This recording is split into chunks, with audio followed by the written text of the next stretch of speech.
Hello guys, आज हम आपको बताएंगे द्विघात समीकरण के मूलों की प्रकृति ज्ञात करना। हमने पिछले वीडियो में आपको बताया है द्विघात समीकरण के मूल कैसे ज्ञात किया जाता है। द्विघात समीकरण के मूलों को ज्ञात करने की विधियां हमने बताया है, गुणनखंड विधि बताए हैं और श्रीधराचार्य विधि बताए हैं, और हमने एग्जाम्पल भी बताया हुआ है, आप वीडियो को देख सकते हैं। और आज हम उन्हीं मूलों की प्रकृति हम ज्ञात करने के बारे में बताएंगे कि आप द्विघात समीकरण के मूलों की प्रकृति कैसे ज्ञात करते हैं। ठीक है, तो द्विघात समीकरण का मानक रूप होता है ax² + bx + c = 0।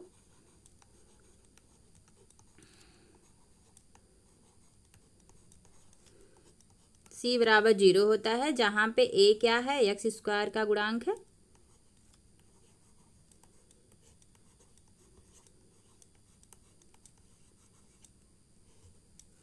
ठीक है, और b आपका है x का गुणांक,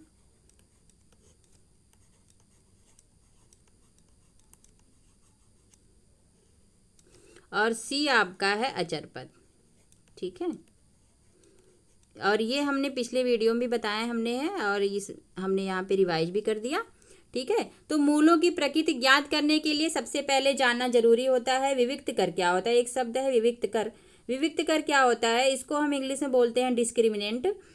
विविक्त कर का मतलब होता है b² - 4ac। जो ये द्विघात समीकरण होता है, जो ये द्विघात समीकरण है, यहाँ से जब हम b² - 4ac जो निकालते हैं, इसी को हम विविक्त कर बोलते हैं, इसे हम विविक्त कर बोलते हैं।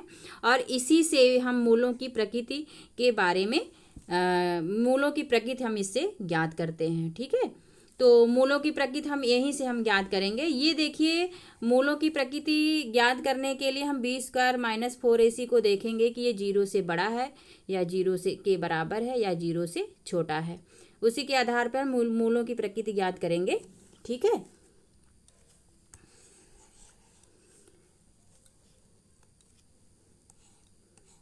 द्विघात समीकरण विविक्त कर किसे कहते हैं, b² - 4ac को हम विविक्त कर बोलते हैं। ठीक है, जैसा कि हमने आपको यहाँ पे देखिए लिखा भी है।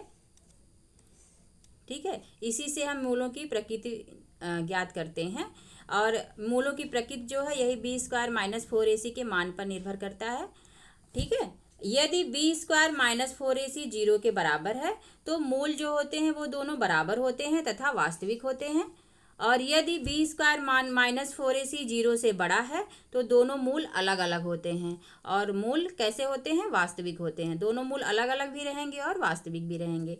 और यदि b² - 4ac 0 से छोटा है तो मूल जो होते हैं वे मूल तो पहले ये b² - 4ac वास्तविक मूल नहीं होंगे, मूल इसके वास्तविक होंगे ही नहीं, तो इसके मूल कैसे होंगे, काल्पनिक होते हैं। ठीक है, जैसे देखिए ये आया कहाँ से है, b² - 4ac। कैसे हम इसे ज्ञात करते हैं, देखिए हमने आपको बताया श्रीधराचार्य फार्मूला। श्रीधराचार्य में हमने ये बताया कि मूल बराबर होता है, द्विघात समीकरण का मूल बराबर होता है माइनस, यदि द्विघात समीकरण मूल बराबर मत लिखिए, आप लिखिए कि यदि ax² + bx + c = 0 है तो x बराबर होता है श्रीधराचार्य फार्मूले से -b ± √b² - 4ac। ठीक है, बटा 2a। अब देखिए ये जो अंडर रूट में b² - 4ac है, यही आपका क्या है, विविक्त कर है, यही आपका विविक्त कर है। अब ये अंडर रूट में अगर ये अंडर रूट पूरा 0 के बराबर आ जाए तो मूल बराबर हो जाएंगे, क्योंकि -b/2a ही आएगा यहाँ से। अगर b² - 4ac अगर 0 आ जा रहा है तो -b/2a आएगा, तो b और a का तो कुछ मान होगा, यानी कि दोनों देखिए द्विघात समीकरण तो मूल इसके 2 होंगे, तो दोनों मूल बराबर ही होंगे, क्योंकि ये b² - 4ac 0 हो गया। ठीक है, तो यानी कि दोनों मूल आपके क्या होंगे, -b/2a और -b/2a। ठीक है, यानी कि दोनों मूल क्या होंगे, बराबर होंगे। ठीक है, क्योंकि करड़ी में आपका मान क्या आ रहा है, 0 आ रहा है। ठीक है, इसी प्रकार से अगर हम x बराबर -b ± √b² - 4ac में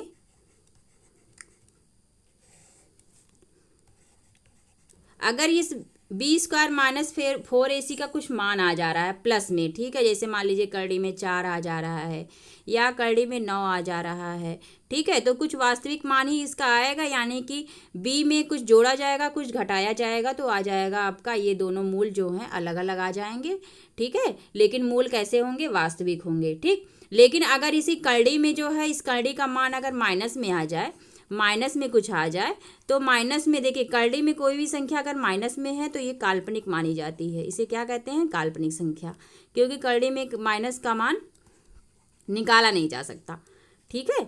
तो इसका मान क्या होता है? वास्तविक नहीं होता, इसको हम कहते हैं काल्पनिक मान, ठीक है।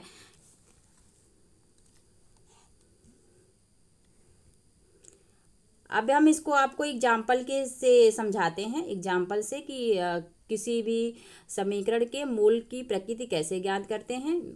उसके प्रकृति को हम देखेंगे कि कैसे हैं, बराबर हैं कि बराबर नहीं है, ठीक है। तो चलिए हम समझते हैं एग्जाम्पल के माध्यम से। एग्जाम्पल 1 लेते हैं। जैसे कि एक एग्जाम्पल हम आपको ले लेते हैं कि 9x² - 6x + 1 = 0। ये आपका कोई द्विघात समीकरण है, ठीक है। अब हम इसका क्या निकालेंगे? सबसे पहले b² - 4ac, b² - 4ac,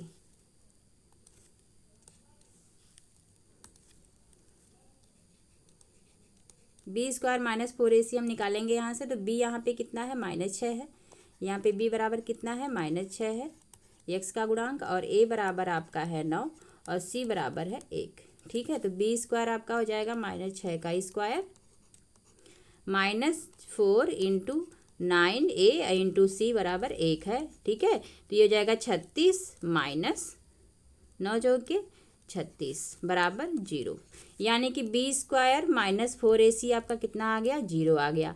तो b² - 4ac क्या कंडीशन होती है? इससे ये पता चलता है कि ये जो इस द्विघात समीकरण है, इसके जो मूल हैं, मूल कैसे हैं? बराबर हैं, मूल बराबर हैं तथा वास्तविक हैं, ठीक है।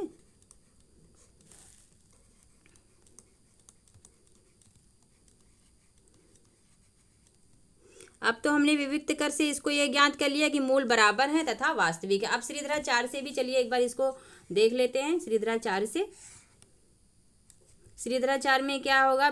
x बराबर क्या आएगा? -b कितना यहाँ पे है? 6 है, तो -6 हो जाएगा ये, -b + √b² - 4ac, b² - 4ac के मतलब ये 6 -6 का स्क्वायर -4 × 9 × 1, ठीक है। अब बटे 2a बराबर, ये देखिए -6 - 6 +6 हो जाएगा, तो ये +6 हो गया, और प्लस माइनस अंडर में क्या हो जाएगा? 36, 6 छवा के 36 हो जाएगा, -9 चौक के 36 बटे 2 × a कितना है यहाँ पे? 9 है, ठीक है। तो देखिए बराबर हो जाएगा 6, ये प्लस माइनस देखिए करड़ी में कितना आ गया? 0 आ गया, बटे 18, 9 दूनी 18, यानी कि 6 आ गया, 6 बटे 18, ठीक है। तो दोनों मूल आपके क्या निकल गए? 6 बटे 18, या 2 से काट दीजिए, 2 3 6, 2 9 18, 3 एकम 3, 3 3 9, तो बराबर कितना आ गया? 1 बटे 3, यानी कि दोनों मूल आपके क्या है? एक ही जैसे आ रहे हैं, 1 बटे 3, दोनों मूल आपके कैसे आ रहे हैं? समान आ रहे हैं, ठीक है, क्योंकि b² - 4ac 0 हो गया है, ठीक है। देखिए हमने आपको बताया भी एग्जाम्पल में कि यही b² - 4ac, अब देखिए यहाँ पे ये 0 हो गया, 0 हो गया, तो यहाँ पे ना तो कुछ घटाया जा रहा है ना तो जोड़ा जा रहा है, यानी कि ये देखिए इक्वल आ गया मान इसका, ठीक है। तो चलिए पहला कंडीशन हमने एग्जाम्पल से बता दिया, दूसरा कंडीशन चलिए एग्जाम्पल से बताते हैं आपको। एग्जाम्पल दूसरा कोई बताते हैं।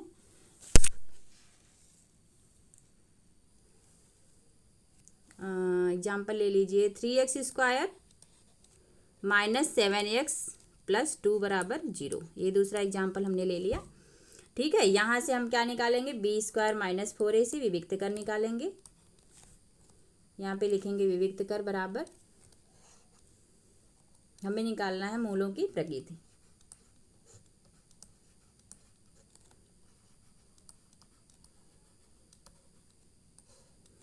विविक्त कर बराबर होगा b² माइनस 4ac।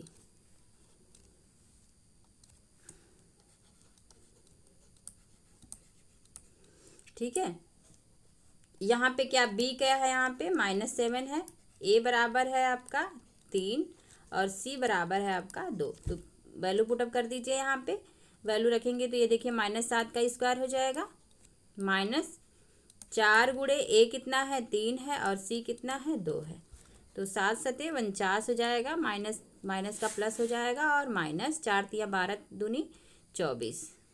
ठीक है, घटाएंगे तो कितना आएगा 25 आएगा, यानी कि ये क्या है 0 से बड़ा है।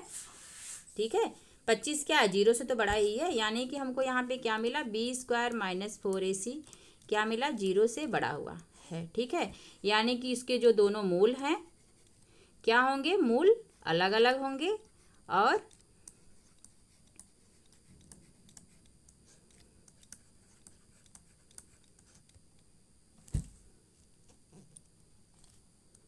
मूल अलग अलग होंगे।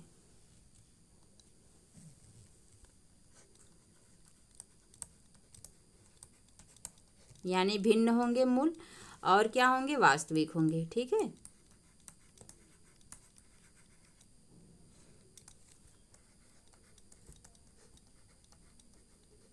वास्तविक होंगे। ठीक, चलिए इसको श्रीधराचार्य से भी हम चेक करते हैं। ठीक है, श्रीधराचार्य से हम चेक करते हैं। क्वेश्चन क्या था आपका, 3x² माइनस 7x प्लस 2 बराबर 0। अब चेक करते हैं कि दोनों मूल अलग अलग हैं या नहीं है। तो हम यहाँ पे x बराबर क्या होता है -b plus minus √b²। b² कितना है यहाँ पे 3 का स्क्वायर माइनस 4 गुणे 3 का स्क्वायर नहीं, -7 का स्क्वायर है, ये तो a है। करड़ी में क्या होगा b² यानी कि -7 का स्क्वायर -4 गुणे a 3 गुणे c 2 है, अब बटे 2a। 2a कितना यहाँ पे है 3 है, तो यहाँ पे लिखिए 3 बराबर -b यहाँ पे कितना है 7 है, यहाँ पे वैल्यू पुटअप कर दीजिए। यहाँ पे -b -7 है। ठीक है, तो ये देखिए माइनस माइनस प्लस हो गया, प्लस माइनस √ में 7 सते 49 माइनस 24 बटे 2 × 6 बराबर या x बराबर क्या आ जाएगा 7 प्लस माइनस करड़ी में 25 बटे 6। अब देखिए इसको क्या लिखेंगे 7 प्लस माइनस करड़ी में 25 का मान होता है 5, अब बटे 6। अब एक बार प्लस चिन्ह लेंगे तो धन चिन्ह लेने पर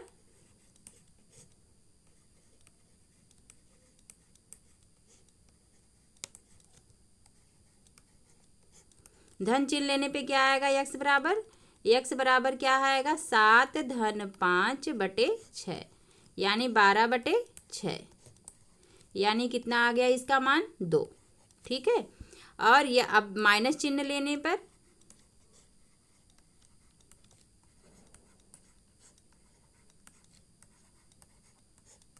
माइनस चिन्ह लेने पे x बराबर क्या आ जाएगा 7 माइनस 5 बटे 6 बराबर 7 में से 5 घटाएंगे तो कितना आएगा 2 बटे 6 बराबर कितना आ गया 1 बटे 3। देखिए दोनों मूल वास्तविक तो हैं लेकिन दोनों अलग अलग हैं। ठीक है, दोनों अलग अलग हैं, तो हमारी जो कंडीशन है वो हमको क्या मिली कि दोनों मूल अलग अलग हैं और वास्तविक हैं। ठीक है, यानी कि दूसरी कंडीशन भी हमने आपको समझा दिया कि यदि मूल जो है b² माइनस 4ac अगर 0 से बड़ा है तो उसके दोनों मूल अलग अलग होंगे और वास्तविक होंगे। ठीक है, अब चलिए तीसरे एग्जाम्पल को समझते हैं कि b² माइनस 4ac अगर है लेस देन अगर 0 है, 0 से छोटा है तो क्या होंगे उसके मूल काल्पनिक होंगे। एक एग्जाम्पल इसे भी समझ लेते हैं। तो तीसरा एग्जाम्पल चलिए लेते हैं, एग्जाम्पल 3।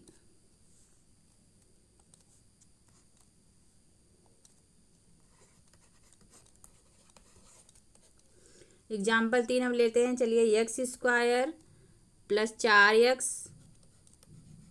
प्लस 5 बराबर 0। ठीक है, चलिए यहाँ से विविक्त कर निकालते हैं।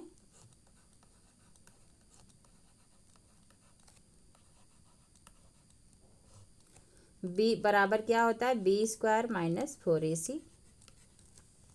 यहाँ पे ए क्या है, 1 है, बी जो है आपका 4 है और सी आपका है 5। ठीक है, तो यहाँ पे रखेंगे वैल्यू। बी बराबर कितना है, 4 है, तो 4 का स्क्वायर बराबर कितना हो जाएगा, 16। और ये देखिए 4 गुणे ए कितना है, 1 है और सी आपका है 5 है, तो 16 माइनस 4 बचे 20। ठीक है, तो कितना आ गया, -4। -4 आ गया विविक्त कर, यानी कि ये क्या है, 0 से छोटा है, तो इसके मूल क्या है, मूल कैसे होंगे, काल्पनिक होंगे। ठीक है,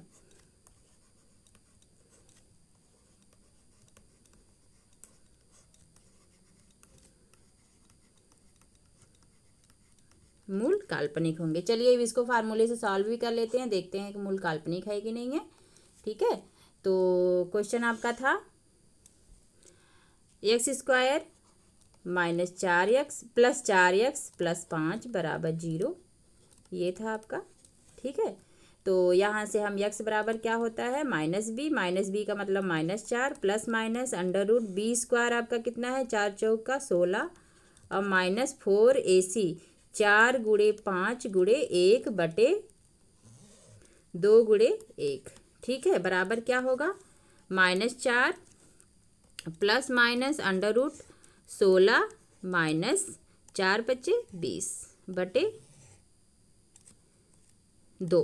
ठीक है, बराबर -4 प्लस माइनस अंडर रूट में -4। ठीक है, -4 बटे 2। अब देखिए करड़ी में माइनस संख्या है तो इसका वर्गमूल हम निकाल ही नहीं सकते हैं, यानी कि ये मूल क्या है, काल्पनिक है। ठीक है, ये कैसे मूल है, काल्पनिक है।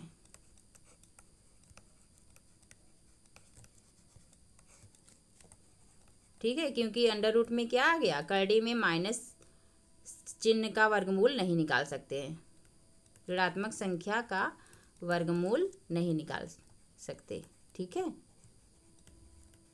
वर्गमूल ज्ञात नहीं किया जा सकता।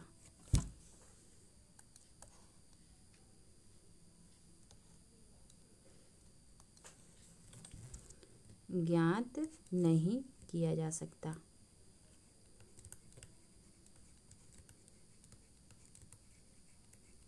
ठीक है, यहाँ लिख दीजिए। बात समझ में आई। इसको देखिए करड़ी में जो -4 होता है इसको हम लिखते हैं 4i। ये इमेजिनरी कॉम्प्लेक्स नंबर जब आप आगे पढ़ेंगे तो इसको ऐसे ही डिनोट करते हैं आयोटा सी से।